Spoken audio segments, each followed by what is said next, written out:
Hashtag no music, no intro. Oh my goodness. 4 years in the making. One of our first guests on the podcast 4 years ago when we were the Saints Twitter podcast. The one, the only NFL Network's Patrick Claybon in the flesh. So glad to have you on, man. It's great. Has it really been 4 years? It's crazy. Yeah, man. Like, that's crazy. That's nuts. I was like, wow. Yeah. That's insane. Wow. It's 4 years. Yeah, 4 years the whole since George Floyd thing. Yeah. Yep. That's when you came on. I was out there and the birds were chirping. The birds. Yeah, Literally. yeah. Literally. That's good. It's good to see y'all. Wow. Yeah, we've come a long way. All of us have. Yeah. Well, I've come inside the house now. We can't hear any birds. I was back when you would come on video. We're like, whoa, we're not doing that here. Like, no video stuff. Do those type of things, I remember one time we had Baldy, bro. Baldy forced us to be on video. Hey, forced us. He gets the best out of everybody. How about Baldy breaking news earlier this week? Because we were doing TA. And we were just rattling off names and cap numbers, and it was like, well, the Rams, it's Aaron Donald. He's like, oh, Aaron. Yeah, we'll hear about that later. What? Baldy was holding on to that, huh? Oh yeah, no sources. No, yeah, he's in tune, man. He's the best and one of the best people in the world, man. And dude loves ball, man. It's just he loves it, bro. Loves ball. Loves what is it? It's swimming in the ocean, just living his diving, living his best life. Can we just take a moment to just appreciate the melanin right now on this podcast? just a little bit, man. Like we out here. Like it. I remember when I went to the Senior Bowl 2 years ago. It was the Kenny Pickett Malik Senior Bowl, and going to like the press conference in the morning, and this was my first time being credentialed for anything. Just looking around, I was like, damn, it's a lot of white people in this bitch, right? Like it was just stark, right? We know these things. We know how the league is. Jim Trotter probably doesn't have a job so we know these things, right? Just for us to be on this podcast and just representing, our community and it hits a little different. It's special. No, it always does. And what I love, you look around. And it's I'm from Alabama. You guys like you guys know in the South, like it's not a rarity to have a bunch of black people, but like in a news capacity, it would happen, but it would be like on the weekend or on MLK Day. It's just like it's like it's a holiday, and all of a sudden like it's the show is a lot more melanated. But like I can look around and we'll have editions of Fantasy Live, right? And like people will tell us it's like it's me, Kimmy, and Marcus on there, and it's like, well, is this the blackest fantasy show on TV? For real? Yes, it is. Right.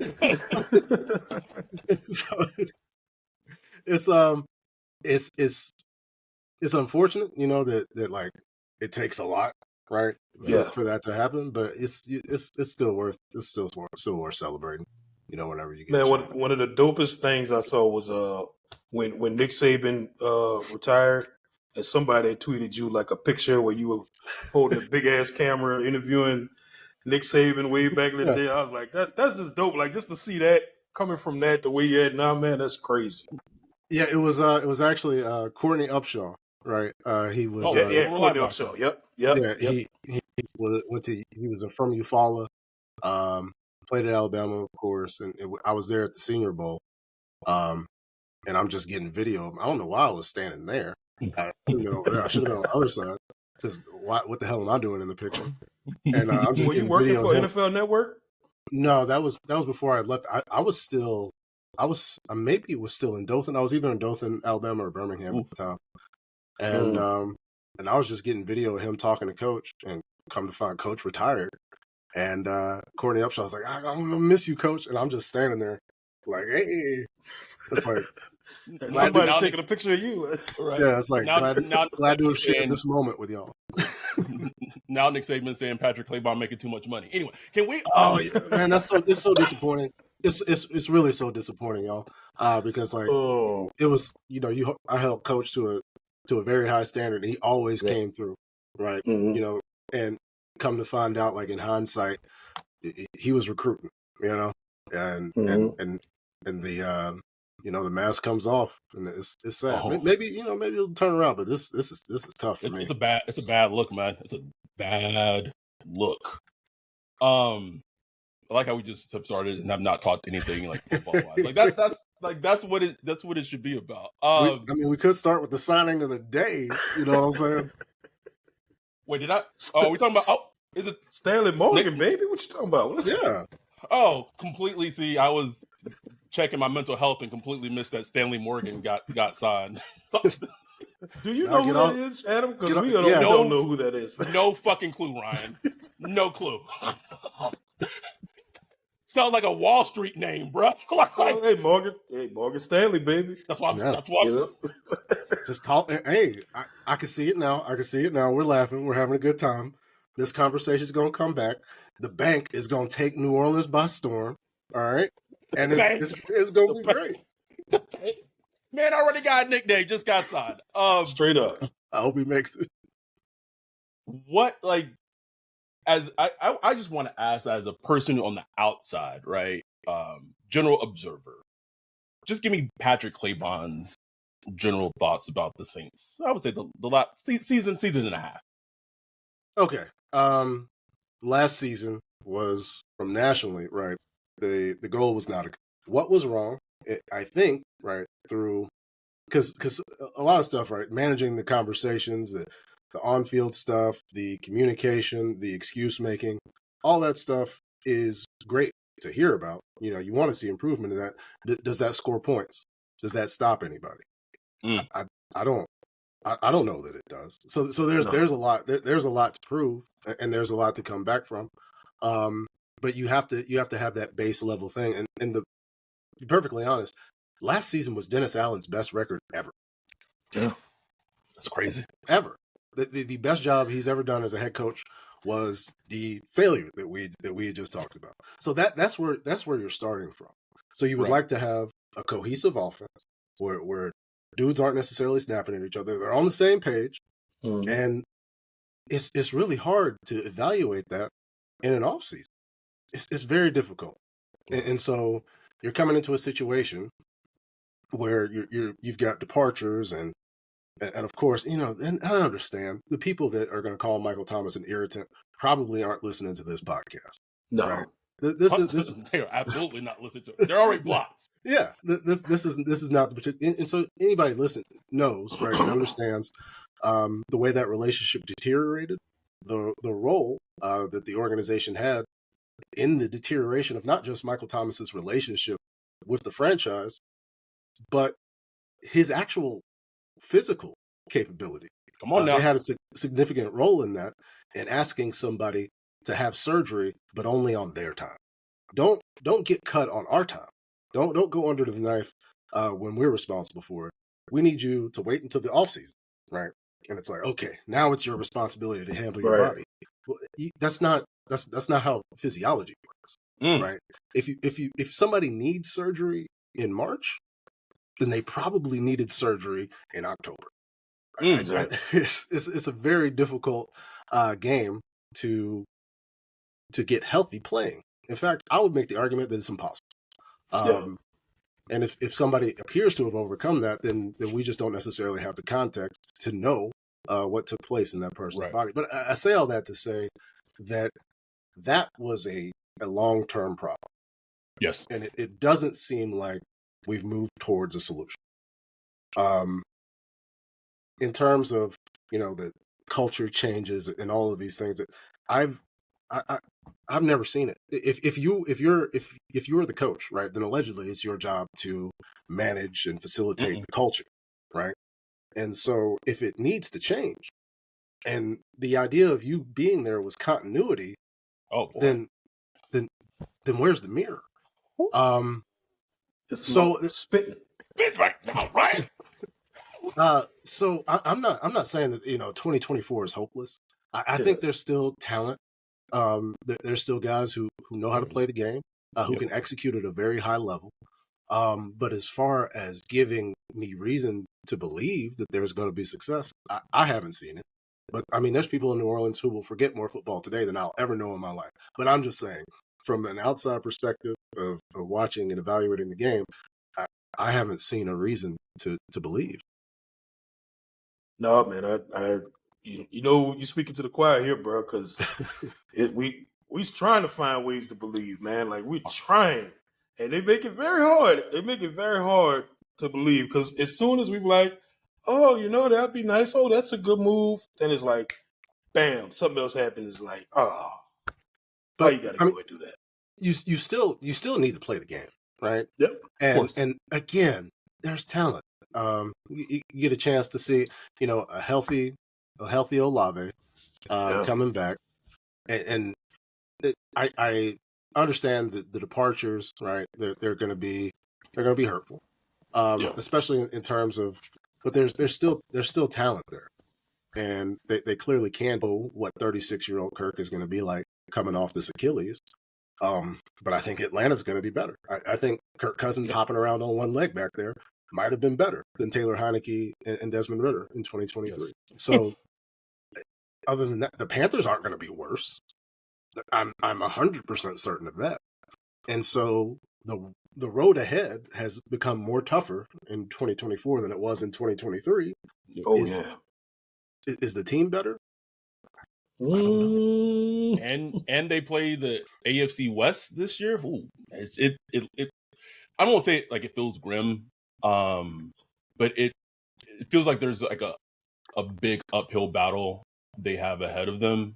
And I think in a weird way, a simple win, and it sounds even stupid to say, a simple win for the Saints this offseason would be to like not trade Marshawn Lattimore. Like that would be a win. It would like not create this hole on a team that already kind of has plenty of holes elsewhere, I should say. But I don't know if that's how they're going to move. I don't know how they're going to do it. And I think you just asked a great question. And when we had Captain Terrell on the podcast, like middle of the season, last season, my question I kept asking her is, what is different, or how is this team better this year in 2023 than they were in 2022? And I use the example that you cannot use the turnover differential as a thing. And there wasn't much to say. So then like now the question is, and obviously the draft hasn't happened, free agency's not over yet. My question after the draft is, how is this team different and better than the team in 2022 and 2023? We yet to be seen. To be seen. Clint Kubiak, baby. Like that's going to be the answer, which could work. We'll see. And I think, right, when you have an offensive coordinator that wants to be an offensive coordinator on the team, right, it helps. That helps. I think ultimately that helps. There's no question, right? When because I think that plays into the miscommunication when the guys are out there and there's somebody holding the play sheet reluctantly. It's like, well, maybe I'll freelance a little bit. It's like, watching somebody at 4:58 on Friday or about to walk out of the door, making assignments, and it's like, maybe I'll just work from home. Coming up, Carmichael was in hell, bro. Hell. Hey, but he's home. Bro. He got out of there so quick. And that's the thing, man. Because I was thinking about the way that the Shanahan / LaFleur / Slowick, the way that the offense has just matriculated. It's from sea to shining sea at this point. And then you think about the old guards, right? Andy Reid, Sean Payton, yeah. It's there's a real allegiance to the people that they have worked with.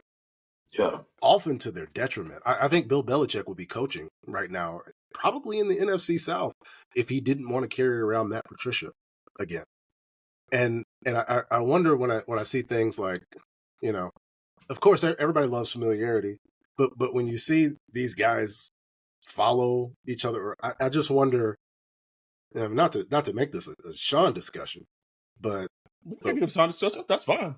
But what's going on? It's difficult to rebuild something that was so unique, and I don't. I don't know that it's going to work there.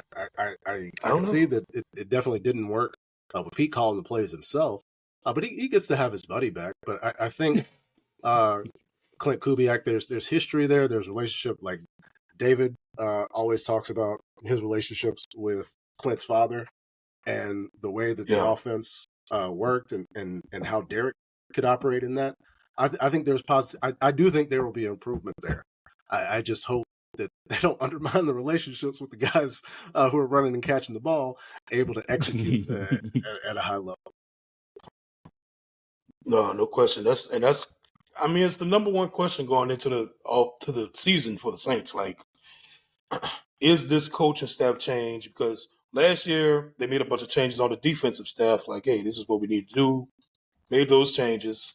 Defense was fine. It was a fine defense.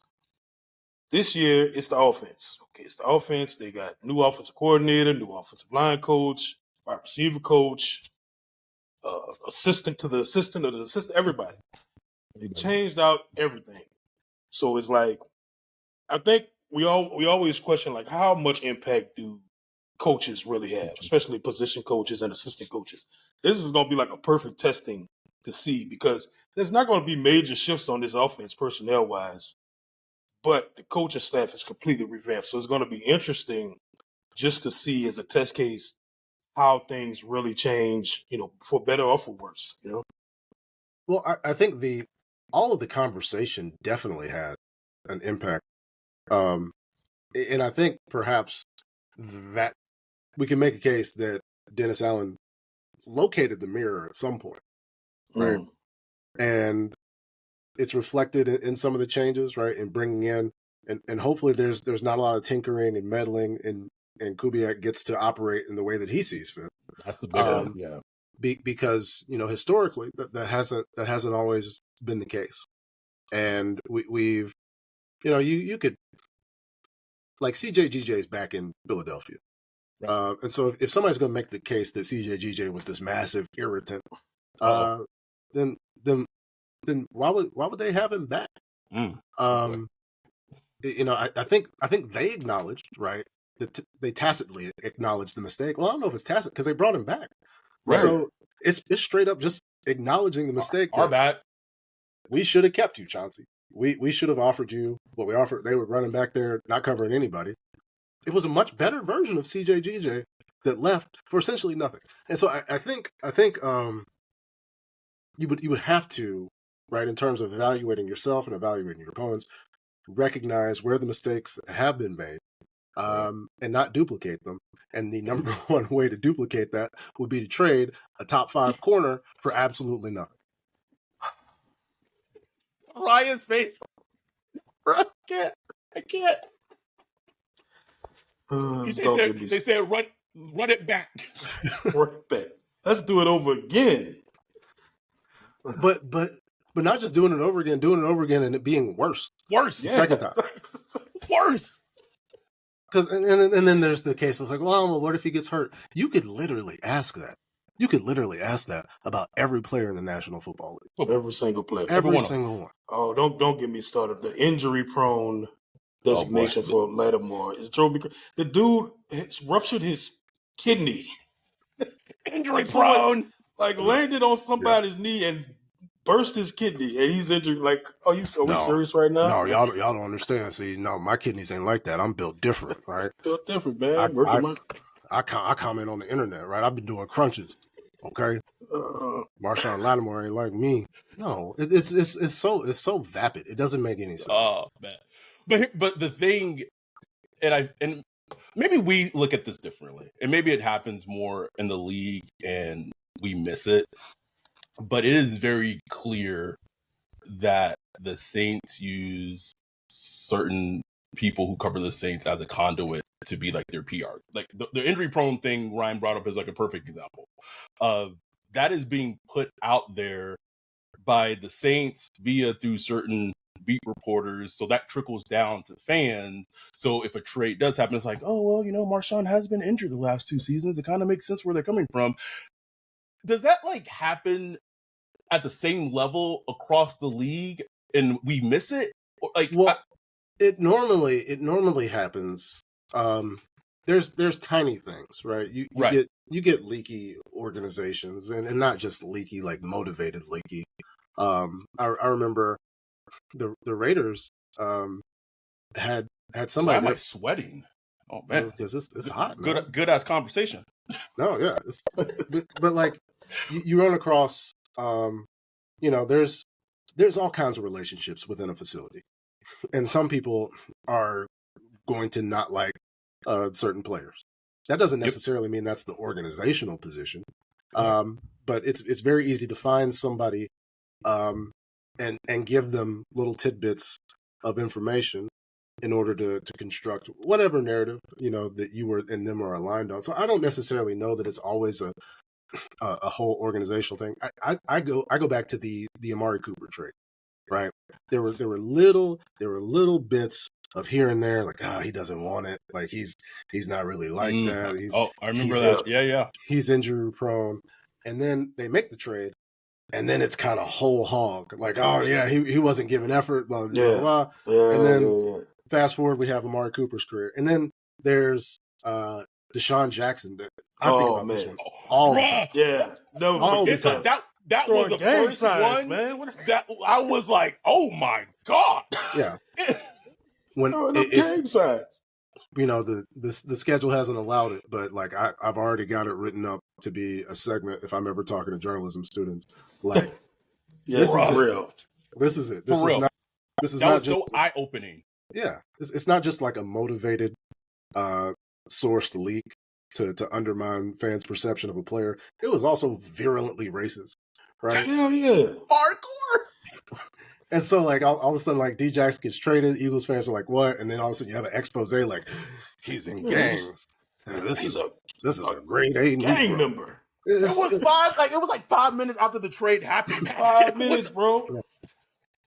And so, like, there's examples of that. Of course, you go back to, like, Trent Williams is going to be in the Pro Football Hall of Fame, right? And you have Bruce Allen celebrating in his emails, right? The literally the cancer survivor, right? Trent Williams. They were going to intentionally underpay him, and so like there's all sorts of things where you have motivated leaks, but it doesn't have to be like the entire facility lining up and taking a vote. Like, hey, are we going to shit on Michael Thomas? Like, it's not necessarily always like that. It only takes one unnamed source. And all of a sudden you're reading it. It's like a Saints representative. It's like, oh, okay. All right. Everybody on Airline Drive hates Michael Thomas, but that's not always how it goes. Right. And that's the unfortunate thing with like sourced material, because it's a big organization that actually spans 2 organizations operating out of there, right? In 2 different leagues. And so it's hard to know, but you would think when something like that happens, that somebody else there would step up and say, like, "Hey, exactly, this is our dude," and that's the part where you kind of start to wonder: do people feel safe commenting in support of somebody who's on the roster? And if they don't feel safe in supporting somebody on the roster, then that's a huge red flag. Yeah, and I think, and it's funny you say that, because I'm never going to give up who my source is, but to that point, like, not everyone in the Saints organization has that same type of mindset, right? And perfect example is like my friend when all this. Sorry, my cat saw a bird and went. Sounds like ham. Got him. No, man went ham. Rest in peace. No, there's a window right there. But my friend just put it perfectly when they asked, why are the Saints not giving Michael Thomas the same treatment that Marcus Colston got when he left the team? And like it took me a while to be like, damn, that's right. Like one of the most celebrated receivers in team history, All Pro, broke NFL record, and you would think he was like just a slappy. Like it, disheartening. Probably going to give his number to Nate Peterman. It's like just like why? Wow. Why, Ryan? Why would you? Not the Peterman. Sorry, hey, Peterman returns. Hey, got him. First wave of free agency, baby. Nate Peterman. I can't. I don't understand. I don't get it. I don't get it. Gotta have a sense of humor. You got to, bro. You got to. Get that notification on the phone. The Saints have signed. What do we got? You scroll up. It's the Peterman. It's the Okay. Peterman. Okay. I didn't know. I looked. I cracked a tooth, and so I'm at the dentist. And I look at my phone. It's tweets from y'all talking about the Peterman. I'm like, I missed the Peterman. Peterman. Overarching. Let's get away from the Saints. Let's go to a happier place. Overarching, just thoughts that's happened in NFL free agency. Just some teams that have caught your eye and what they've done and team building. Yeah. I again, we already talked about it. I like what the Eagles have done. All right, bringing back, acknowledging right the mistake that they made. The Commanders. I thought Jeremy Chin was a value. I was expecting Seattle to be more aggressive because I know coming the prototype, but the comp right for a guy making plays in that position when Kyle Hamilton was drafted was Jeremy Chin. Jeremy Chin, yeah. And as Giro Evero, right, as solid as those defenses have been, we just celebrated Spags, right, for his capacity to take the players that he has and to get the results based on what those guys can do, not necessarily a hard, rigid adherence to a system. Like, we're going to do this. Zach Bond. Sorry. Throw that out there. If you can't do this, then you can't get on the field, which is, it seems like I would like teams to utilize the value on the roster because that's why we do this whole draft process. Right. To get unique talent, right, and have them use that talent in unique ways that other teams can't do because they don't have the unique talent. So I like what Washington has done. I think because there's a lot of consternation about Dallas being inactive, but it's Jerry being a bargain hunter. They get was that the bird killer? Okay. Yes, in theory, yes. But it's like it was March 13th last year when they trade for Stephon Gilmore. They get Brandon Cooks. I think they're just going to wait, bargain hunt, get those late last year or the deal values that they just got. And going and getting Eric Hendricks because they made a decision last year to just not have linebackers, which was weird because they got ran out of the playoffs in their own building. And so I go down like that route of addressing what went wrong and then directly addressing that particular thing. Bringing back Mike Evans feels like a steal. Like Mike Evans is getting signed for Calvin Ridley money. Easy.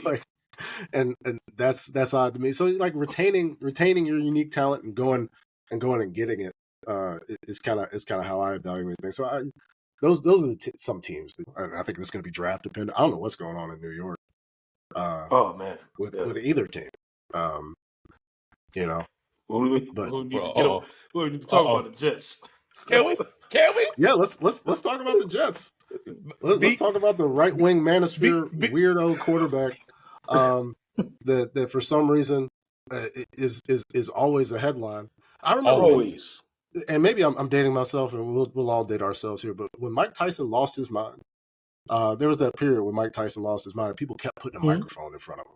Right? They kept doing it, and he was like, "Oh, Mike said some crazy shit." It's guaranteed to happen every time. And so what you're doing when you put a microphone in front of him is you're saying, "Hey, audience, here's this absolutely unhinged, contrail believing, right wing manosphere podcast host that I don't know. I don't know if it's going to work at quarterback. I don't know. Bro. I don't know.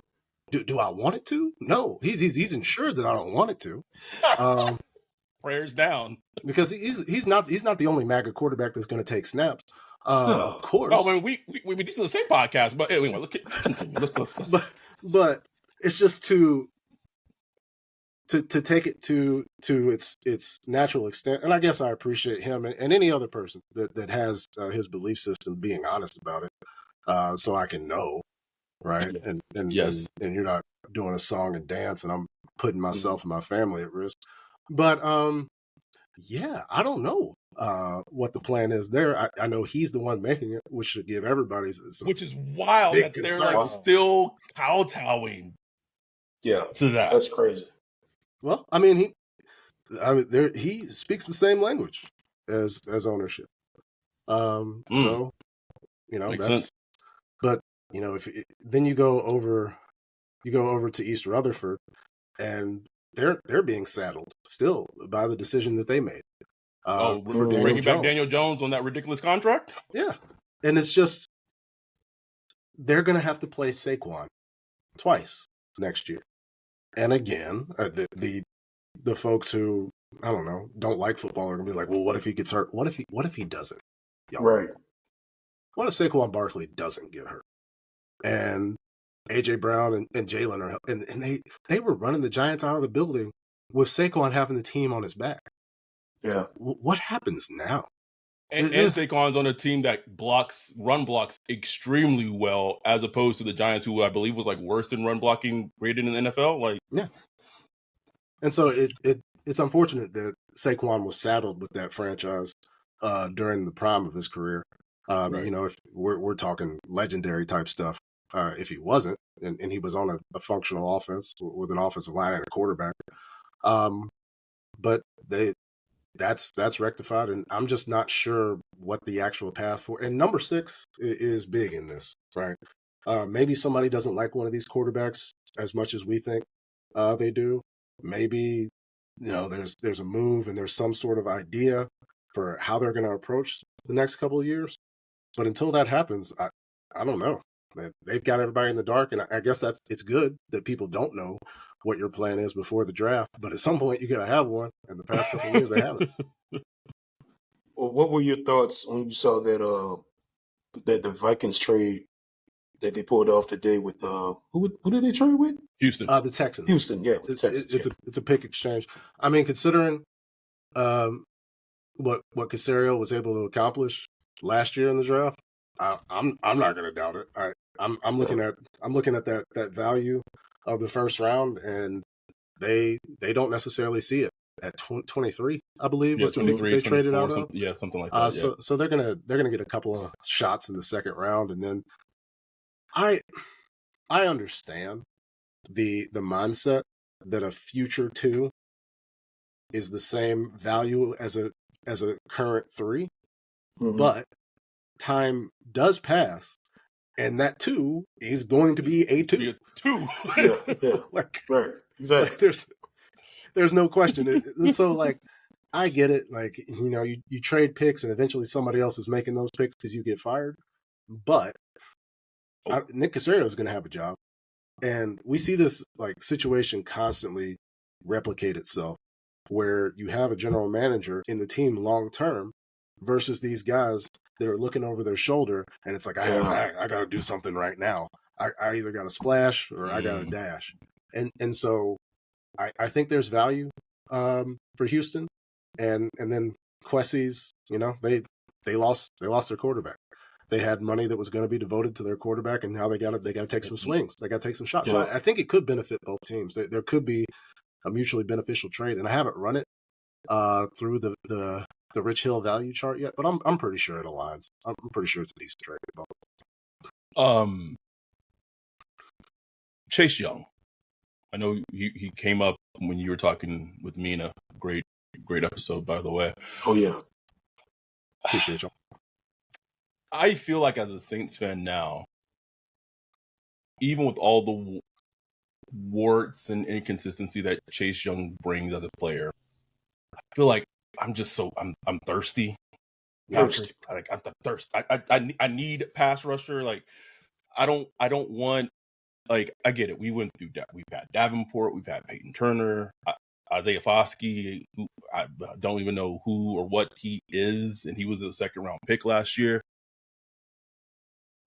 am I insane for thinking like if the Saints can get Chase Young, and he's not even visiting the team today as previously scheduled. I don't know if he said, I don't know, but whatever.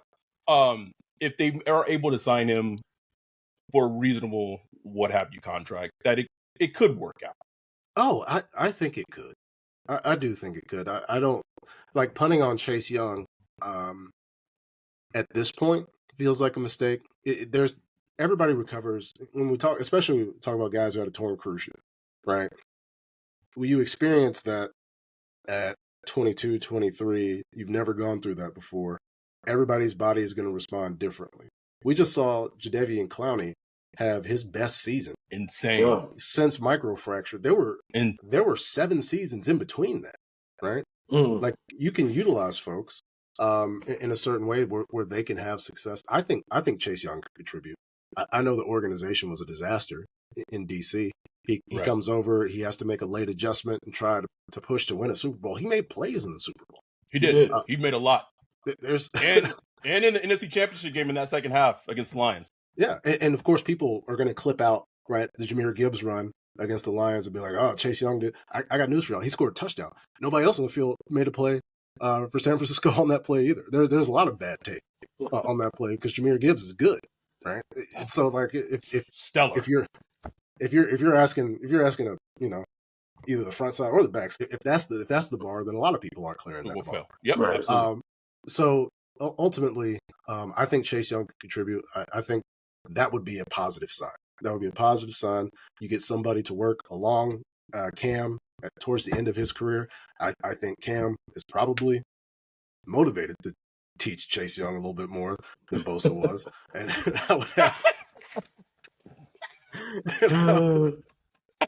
I would have a lot more confidence that he could be a better football player. You know, irrespective of the staff, just being down there and being a part of a community that's going to embrace him and celebrate his success. I think, right, if it is a signing, and I'm with you, Adam. I'd feel confident despite the fact that the visit isn't happening. I feel like 10 sacks. I'll take it in the 20s and pressures. I think that's, right. I think that's the bar. Then the rotation would then be, we have aptly named him Big Creep, Chase Young, and Cam Jordan, right? So, and you have not rookie, you'd be a second-year player, Brian Bresee, who just he looks like he was he just looked like a good first-round pick, and we didn't have to squint to be like, is he good? Mm-hmm. He's a good pick at defensive tackle, and we've said it, like, he's been the best draft pick the Saints have drafted at defensive tackle. Mm-hmm. Maybe Sheldon, this late career Sheldon Rankins, maybe pushing for it, but I digress. Just an also crazy stat is that Chase Young is 24 and Jared Verse is like 23. That is wild. That's wild, bro. You texted me that yesterday. I was like, damn. Yeah, the COVID the COVID age thing has, and I think this is probably going to be the last year of it. Right. Yeah. But I mean, you know, with players actually getting a little bit of the compensation they deserve in college football now, you know, guys there is a case to be made for staying, and so I think the age is going to creep up a little bit. But it's ultimately, like, especially when it comes to draft stuff, because I remember that was the discussion with the fact that Calvin Ridley and Amari Cooper are the same age, right? Mm-hmm. But when you're drafting somebody on a rookie deal, who cares? Right. like who cares? And I think when you've got somebody like Chase, it's only to their benefit, right? Yeah. That they've seen and experienced all the things that they have. And already they got a 24th birthday. 24, you know, maybe, again, I'm giving my age. That's a child, man. Yeah, bro. A baby, bro. Baby. No offense to the 24, 23-year-olds who listen to this podcast. You'll understand. You'll understand. It's 365 days for everybody. I'll take mine and put them up against anybody else's. But no, that's right.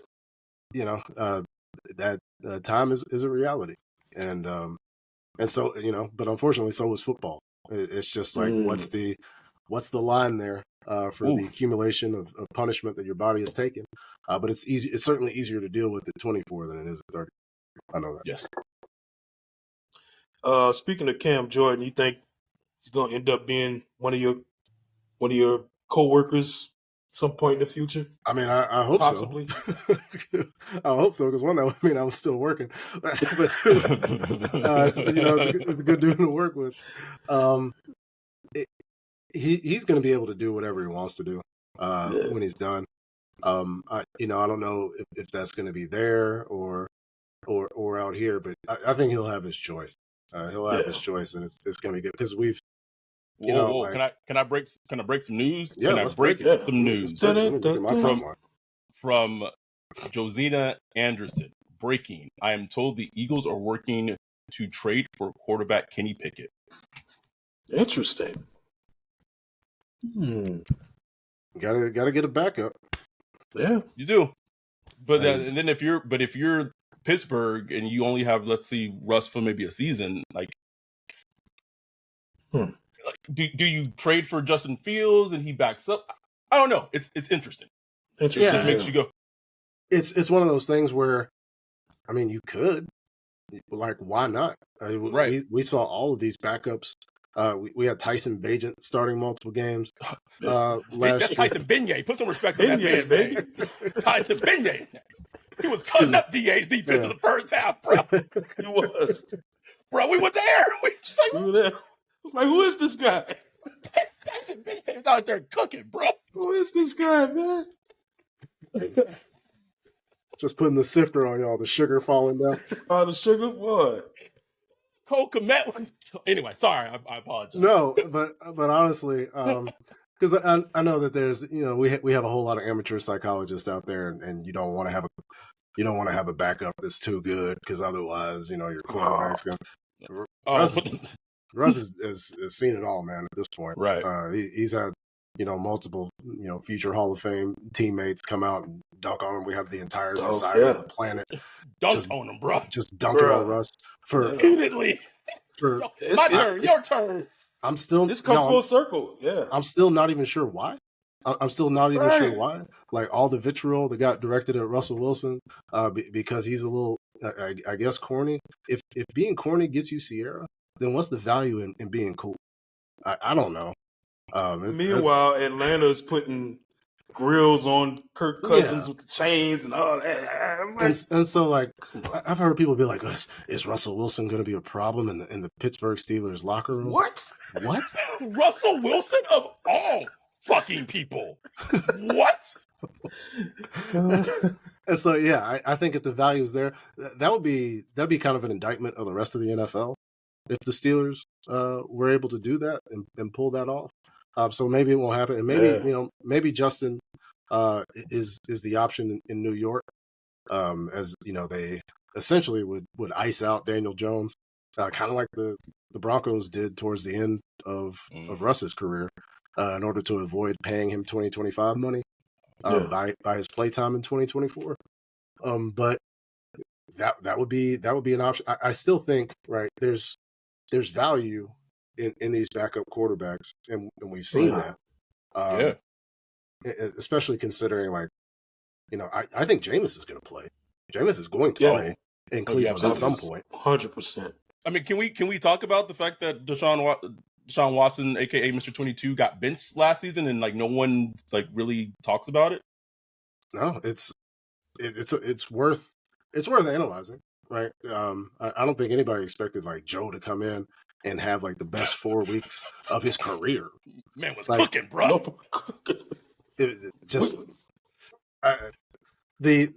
What game was that? The game against the Texans, the regular season game against the Texans. Regular season, yeah. Regular season one, yeah. Amari's breaking the Josh Gordon record. Yeah, he was cooking Derek Stingley. I felt bad for Derek Stingley at one point, bro. But that's I love that stuff, man. I love that stuff. It's the stuff of it wasn't sustainable. No. They come back and they have to deal with Houston again, and it didn't work. And so there's going to be little stretches. I do remember that last good game Deshaun played was probably his best game in Cleveland. I do. It was against the Baltimore Ravens. And so there's like a little bit of hope there if you are hopeful for the nasty man, right, and his long-term capability. Prayers down. Yeah, I mean we're not.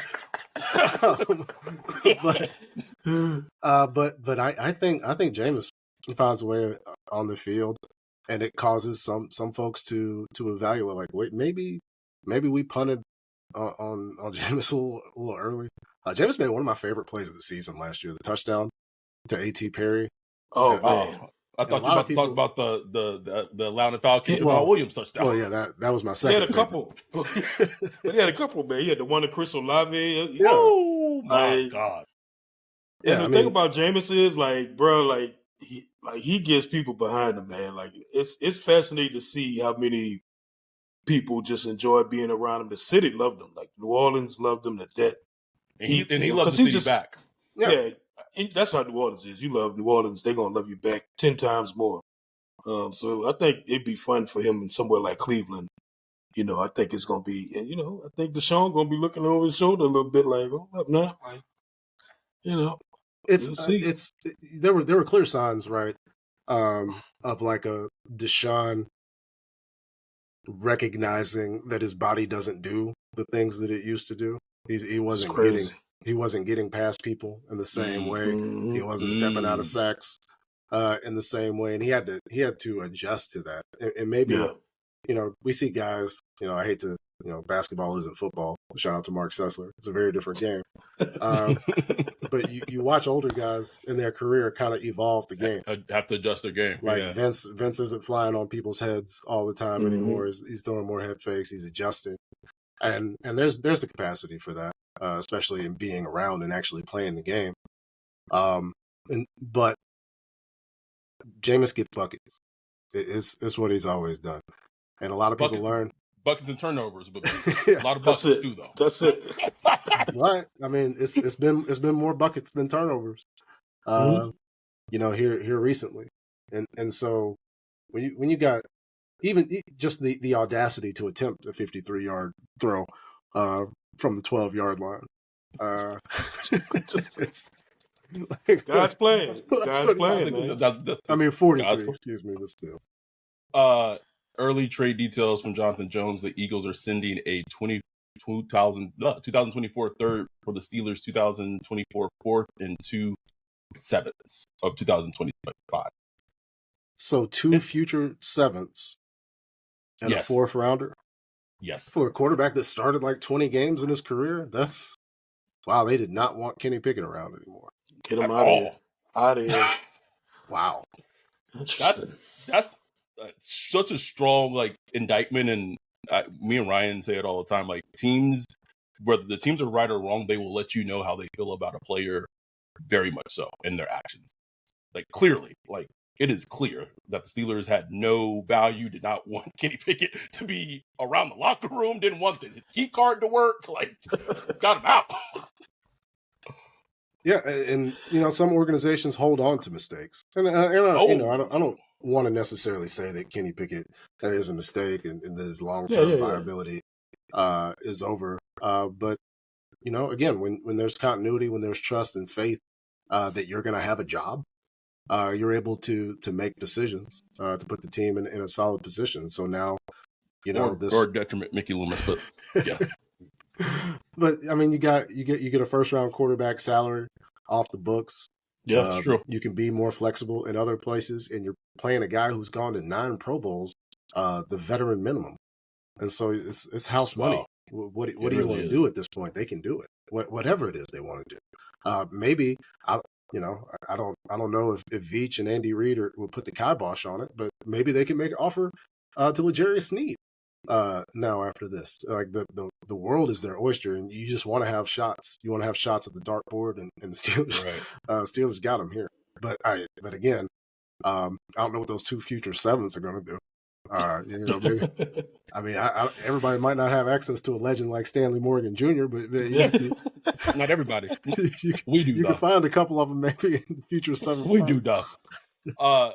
Last one for me, because we don't want to keep you too long. enjoyed the conversation. It's been fantastic. When we could talk about the draft forever, but just give us some Claybon draft thoughts. And that's very general. That's very broad. But yeah, my number one draft thought is I don't know what happens at 1. Whether it's Justin again, whether it's they trade down and take Jaden, or whether they take Caleb at 1, they're going to need to do a better job of facilitating a successful opportunity for the quarterback, no matter who it is.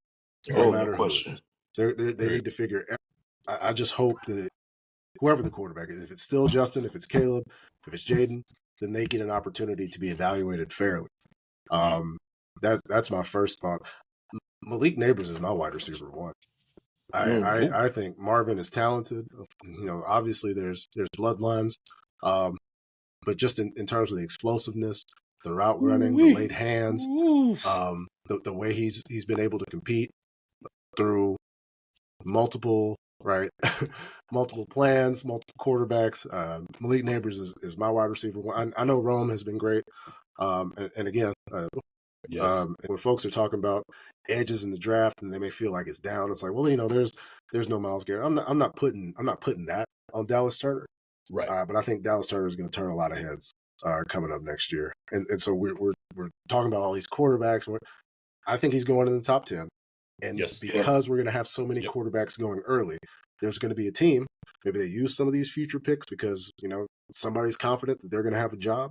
Somebody's going to get a top 4 caliber player, maybe around 7, 8, and 9.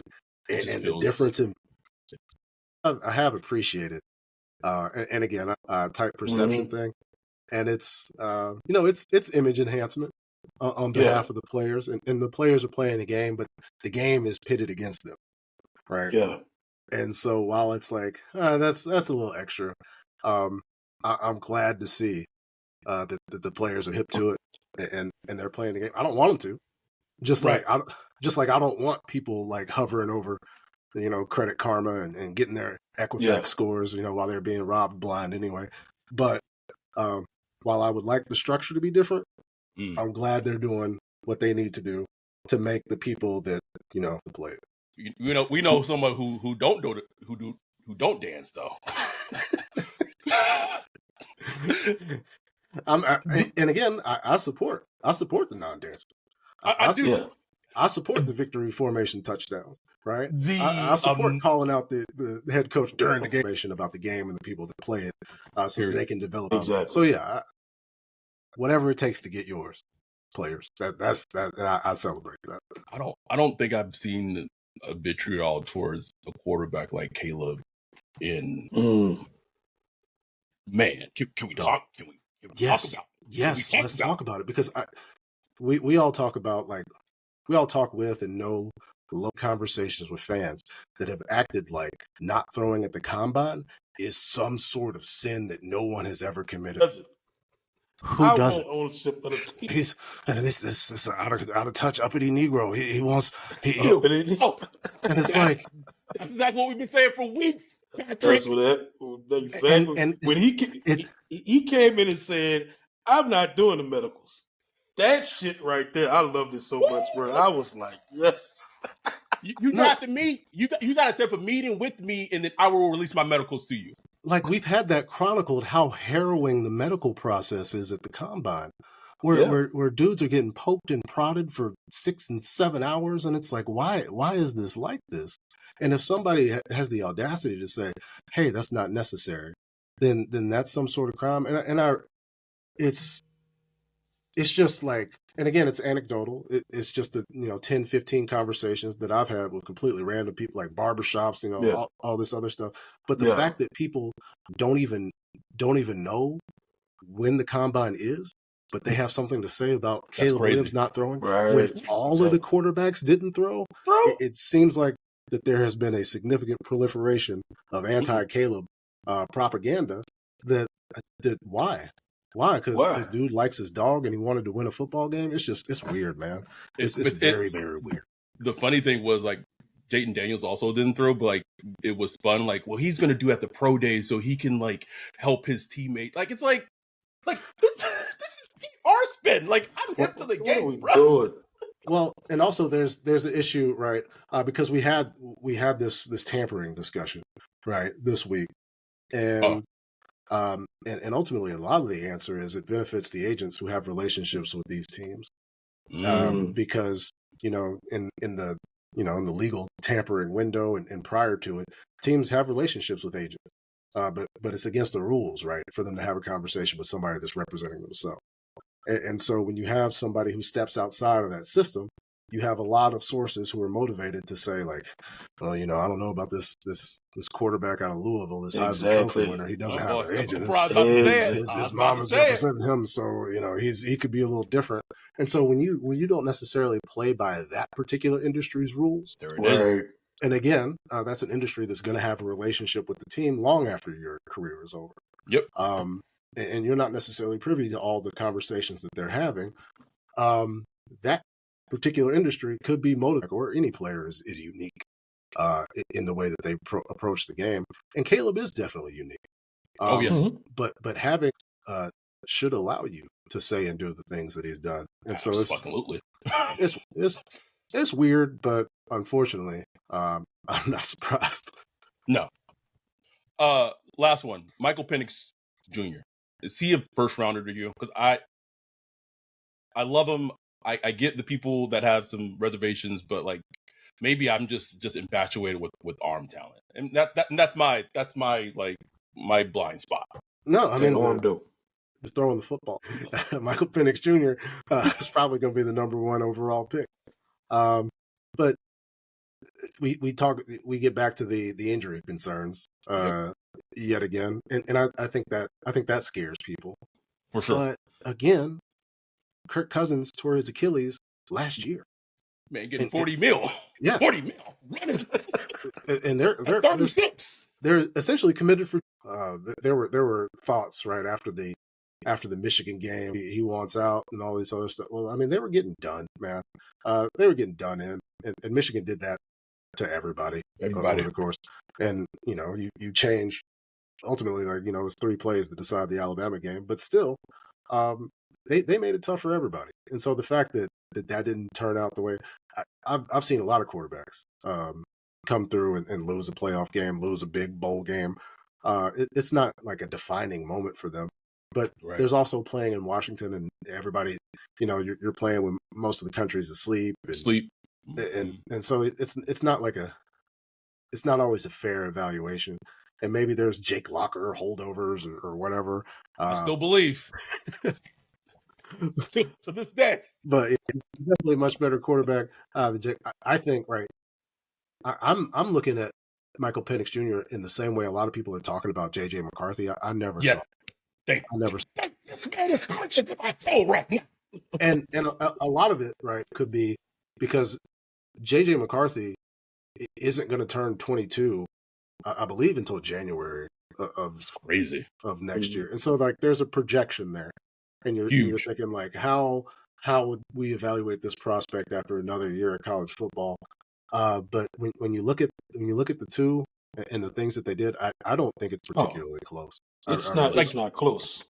Like the number of throws that JJ McCarthy threw this past season was like what 6? Like it's insane. Like I'm not saying it's Trey Lance all over again, but it's still the same. Like there's a projection of there's a limited number of throws that he's thrown in college, and it's a huge projection to just be like, okay, he's going to be a top 5, top 6 pick and be the franchise of an NFL team. Yeah, I think like if I'm making those decisions, I'm going to need to see something elite. I'm going to need to get out there because people do the projection thing, and they the most audacious one was like saying like, oh, Daniel Jones could have a turnaround like Josh Allen. Mm-hmm. Remember that? I remember that.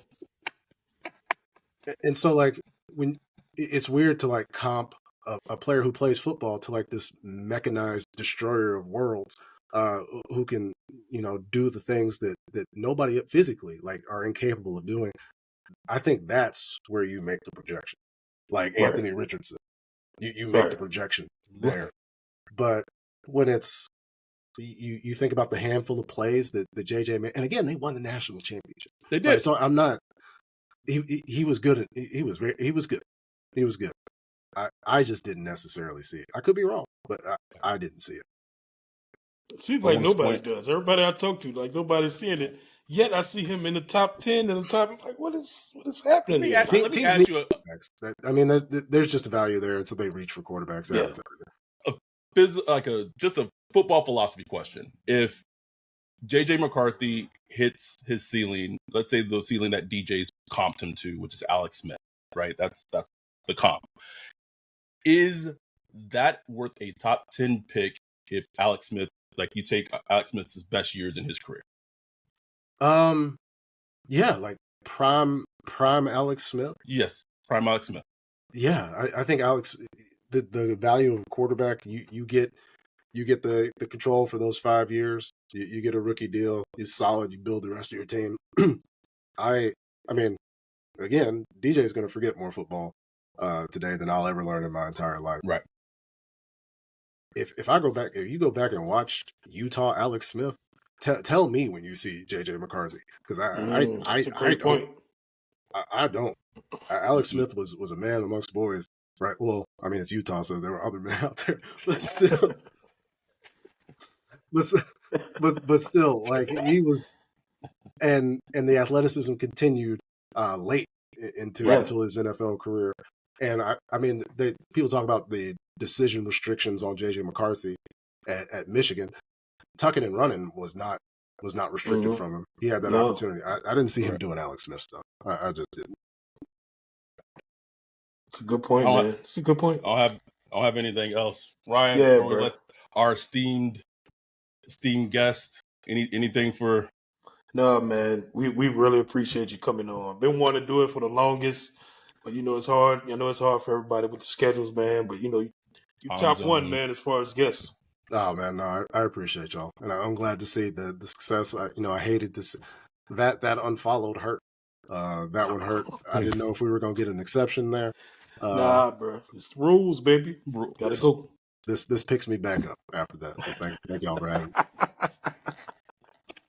Thank you for coming on, Patrick. You can catch Patrick on the NFL Network. Total access, just any and everything. Bro. Oh, yeah, NFL Network. Every time I put it on, he on there, bro. It's the off season, so I'm everywhere. Which we love to see. We love to see you flourish and get what's deservedly yours, man. We're huge friends of yours. We love y'all. We appreciate you as a person, and just appreciate you coming on and just giving us some of your time. Thank y'all, and thank the subscribers and listeners to this esteemed podcast. I hope the team gives y'all the season. I hope so too. We hope to. We'll be here to cover. Regardless, with that, we're out. Peace.